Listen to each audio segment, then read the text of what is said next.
Perang dan teror yang dilancarkan hampir 14 tahun yang lalu oleh George W. Bush, Presiden Amerika ketika itu, telah menyebabkan permasalahan yang tak kunjung usai sampai saat ini. Salah satu permasalahan tersebut adalah munculnya kelompok teroris yang haus darah yang dikenal dengan ISIS.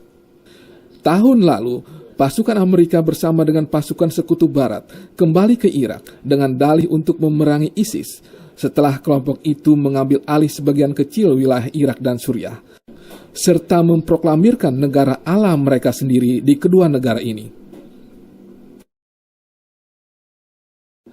Pertanyaannya adalah, bagaimanakah pertama kalinya terbentuk ISIS? Bagaimana cara kelompok ini memperluas pengaruhnya di wilayah yang mereka rebut dan ke seluruh dunia? Para pengamat politik percaya bahwa invasi Amerika dan pendudukannya di Irak pada tahun 2003 merupakan titik awal terciptanya ISIS. Di sisi lain, milisi anti pemerintah yang didukung oleh Barat di Suriah dipercaya telah mengobarkan terorisme dan ekstremisme di wilayah tersebut. ISIS masih menerima dukungan keuangan dan logistik dari negara-negara reaksioner yang dulu menjadi sponsor teroris Al-Qaeda selama dekade terakhir. Satu artikel di New York Times telah membagi ISIS menjadi ISIS hitam dan ISIS putih, dan Saudi Arabia disebut sebagai ISIS putih. ISIS hitam memotong tangan, menggorok leher, membunuh orang sipil, merajam para wanita, merusak warisan budaya, menghina peninggalan sejarah, para wanita, dan non-muslim. Di sisi lain, Saudi Arabia berpakaian lebih baik dan lebih rapi, namun mereka pun melakukan hal yang sama. Artikel tersebut mengkritik pihak Barat karena telah mengobarkan perang terhadap ISIS, sementara mereka berjabatan tangan dengan Saudi Arabia, sekutu mereka yang terkenal menyebarkan paham Wahabi yang menyesatkan yang dianut juga oleh ISIS. It's true though that the ideology of ISIL lines up with Wahhabism. I would say it's a starting point, and then the Islamic State has taken it several steps farther. Yes. And is it fair to say that Saudi support for the teachings of Wahhabism create fertile ground for ISIL recruitment efforts? I think Saudi promotion of Wahhabism is absolutely a problem in terms of Islamic State recruitment. And so we will be unable to defeat the global jihadist movement, which is based on largely Wahhabism, which is a state-sponsored religion of Saudi Arabia, without somehow enlisting the support of the Saudi royal family in withdrawing its financial support for Wahhabism. Terdapat konsensus di antara para pakar politik bahwa ajaran Wahabi merupakan ideologi takfiri yang menyalahkan para pengikut kepercayaan dan agama lain dan mempromosikan keunggulan sekte adalah kekuatan pendorong utama di belakang aksi teror yang dilakukan oleh Al-Qaeda, ISIS, dan Al-Nusra serta banyak organisasi teroris lainnya yang didukung oleh Arab Saudi.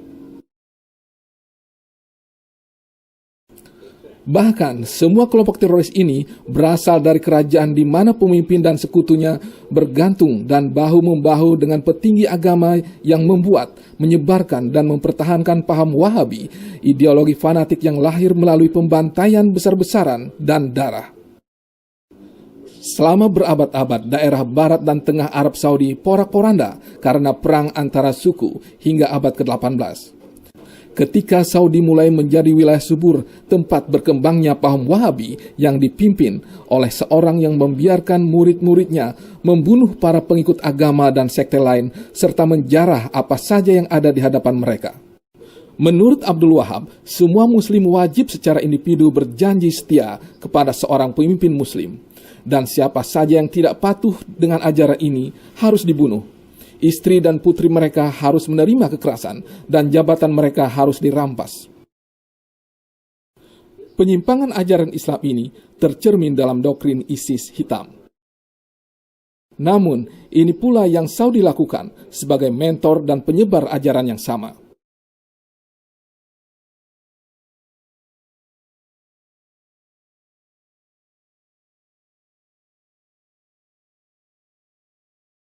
Pemenggalan kepala ulama Syiah bernama Syekh Nimir adalah satu contoh kasus.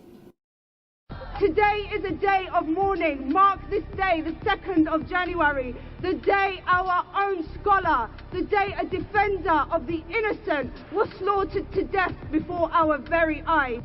ISIS putih dapat menegakkan keadilan untuk kerajaannya, sementara para wanita diabaikan hak asasinya, di mana tidak ada pemilihan umum, diskriminasi yang keras terhadap minoritas etnis dan keagamaan, dan hanya pangeran-pangeran yang mewarisi posisi politik tertinggi. Jika ISIS hitam tanpa belas kasihan membunuh warga sipil Irak dan Suriah tanpa alasan yang bisa diterima, ISIS putih di sisi lain terus-menerus menggempur negara tetangganya Yaman setiap hari dan mendukung dinasti yang berkuasa di Bahrain serta menindas orang-orang Bahrain yang menginginkan demokrasi secara damai. Pada tahun 2013, Parlemen Eropa mengeluarkan laporan yang menyebutkan Wahabi sebagai sumber utama terorisme. Di dalam laporan tersebut disebutkan Arab Saudi sebagai penyokong dana utama teroris sejak 1970-an. Menurut laporan tersebut, Amerika mengetahui jaringan dana yang mengalir dari negara Arab ke kelompok-kelompok teroris melalui organisasi-organisasi berkedok amal. Pada bulan Desember 2009, memo rahasia dari Menteri Luar Negeri Hillary Clinton pada saat itu menunjukkan adanya donor dari Arab Saudi atau sumber dana yang sangat besar bagi teroris, termasuk Al-Qaeda.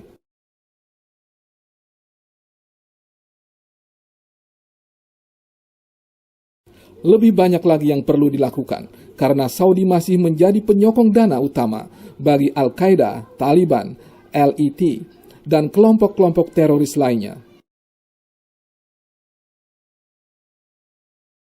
Sementara itu, koran Daily Express menerbitkan satu artikel yang berjudul "Mengapa kita mendukung rezim di Qatar dan Saudi?"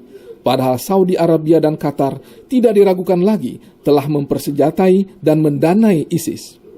Bisa dipastikan bahwa ISIS tidak akan bertahan lama tanpa adanya dukungan keuangan Arab Saudi bagi Wahabi di seluruh dunia, dan juga dukungan politik dan logistik oleh negara-negara lain di wilayah Arab seperti Qatar dan Turki.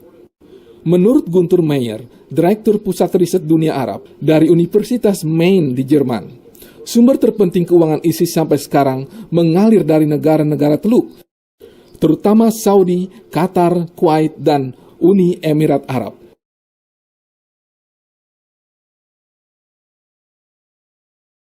Di sisi lain, seorang ulama Sunni terkenal percaya bahwa takfiri bukanlah Muslim sebenarnya.